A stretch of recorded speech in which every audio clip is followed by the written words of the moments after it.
Recent గా ఓ YouTube podcast లో professor Nageswararao AI గురించి ఇంట్రెస్టింగ్ విషయాలను వెల్లడించారు. ఒక మనిషి తన గమ్యం వైపు స్ట్రేట్ లైన్ లో నడవగలడు, కానీ అనుకున్నంత వేగంగా వెళ్ళలేడు. కానీ ఓ గుర్రం వేగంగా వెళ్ళగలదు, కానీ ఆ స్ట్రేట్ లైన్ లో నడవడం అసాధ్యం. ఇప్పుడు ఆ మనిషి గుర్రం మీద ఎక్కి స్వారీ చేస్తే గుర్రం వేగంగా పరిగెడుతుంది, మనిషి ఆ దిశను నిర్దేశిస్తాడు. Speed plus direction, power plus control, strength plus thinking. ఫలితం వేగంగా స్ట్రేట్ లైన్ లో అనుకున్న గమ్యాన్ని చేరతాడు. ఇక్కడ గుర్రం ఏఐ, మనిషి మాత్రం మనిషే.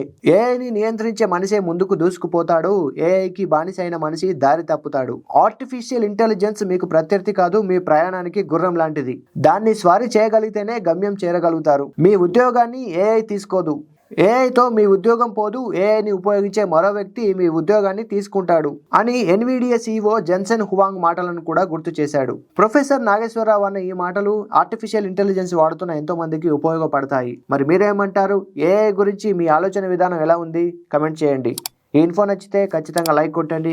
మరిన్ని స్టోరీస్ కోసం మా ఛానల్ని సబ్స్క్రైబ్ చేయండి.